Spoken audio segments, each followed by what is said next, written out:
Congratulations to you. And you did it all by yourselves. Nobody helped you. No, that's not true. That's what I thought when I was young. Starting to really make it as an actor. I came in, I talked to my mother. I said, "Ma, did you think that this was going to happen? I'd be so big and I'll be able to take care of everybody and I can do this and I can do that and I can." She said, "Boy, stop it right there, stop it right there, stop it right there." He said, "If you only knew how many people that have been praying for you, how many prayer groups she put together, how many prayer cloths she gave me, how many times she splashed me with holy water to save my sorry behind her," she said it. She said, "Oh, you did it by yourself? I tell you what you can do by yourself. You can go outside, get a mop and a bucket and wash them windows. You can do that by yourself." Superstar. I'm going to tell about 2-3 stories. I'm going to keep it real short. Number 1, put God first. Put God first in everything you do. Everything that you think you see in me, everything that I've accomplished, everything that you think I have, and I have a few things, everything that I have is by the grace of God. Understand that. It's a gift. 40 years ago, March 27th, 1975, it was 40 years ago, just this past March, I was flunking out of college. I had a 1.7 grade point average.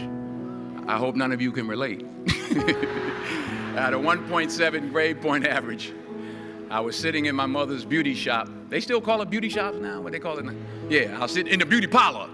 I was sitting in my mother's beauty parlor, and I'm looking in the mirror, and I see behind me this woman under the dryer. And every time I looked up, she was looking at me, just looking me in the eye. And I didn't know who she was, and I said, she said, "Somebody give me a pen, give me a pencil. I have a prophecy."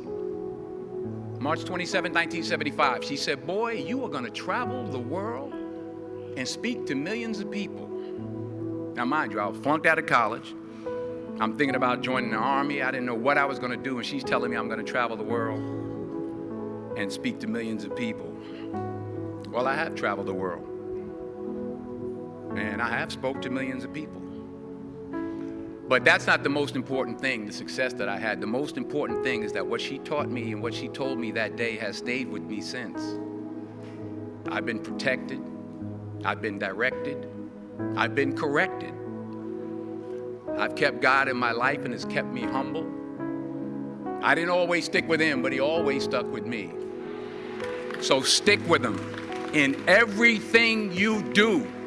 If you think you want to do what you think I've done, then do what I've done and stick with God. Number 2, fail big. That's right. Fail big.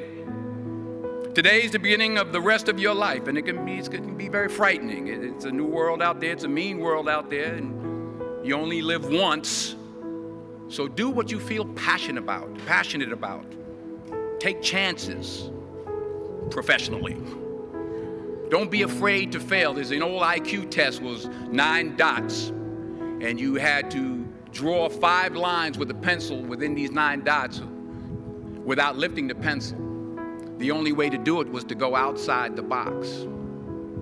So don't be afraid to go outside the box.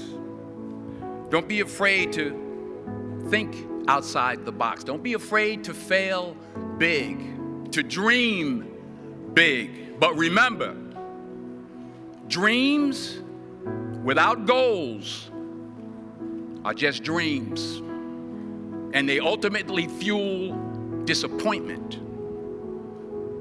So have dreams, but have goals. Life goals, yearly goals, monthly goals, daily goals. I try to give myself a goal every day. Sometimes it's just to not curse somebody out. Simple goals, but have goals. And understand that to achieve these goals, you must apply discipline and consistency.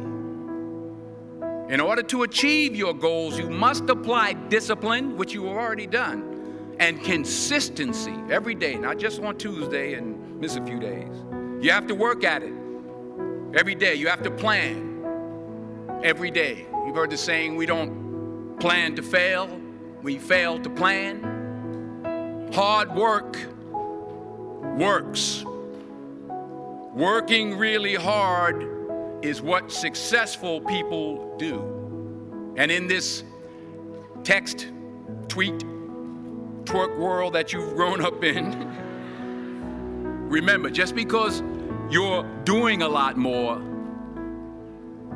doesn't mean you're getting a lot more done. Remember that. Just because you're doing a lot more doesn't mean you're getting a lot more done. Don't confuse movement with progress. My mother told me, she said, yeah, because you can run in place all the time and never get anywhere. So continue to strive, continue to have goals, continue to progress. Number 3, you'll never see a U-Haul behind a hearse. I'll say it again. You'll never see a U-Haul behind a hearse. I don't care how much money you make, you can't take it with you. The Egyptians tried it. They got robbed. That's all they got. You can't take it with you. And it's not how much you have. It's what you do with what you have. We all have different talents. Some of you will be doctors, some lawyers, some scientists, some educators, some nurses, some teachers. Yeah, okay. Some preachers. The most selfish thing you can do in this world is help someone else. Why is it selfish? Because the gratification, the goodness that comes to you, the good feeling that I get from helping others, nothing's better than that. Well, one or two things, but nothing's better than that. Not jewelry, not big house I have, not the cars, but it's the joy. That's where the joy is, in helping others. That's where the success is, in helping others. Finally, I pray that you put your slippers way under the bed tonight, so that when you wake up in the morning, you have to get on your knees to reach them. And while you're down there, say thank you for grace. Thank you for mercy. Thank you for understanding. Thank you for wisdom. Thank you for parents. Thank you for love. Thank you for kindness. Thank you for humility. Thank you for peace. Thank you for prosperity.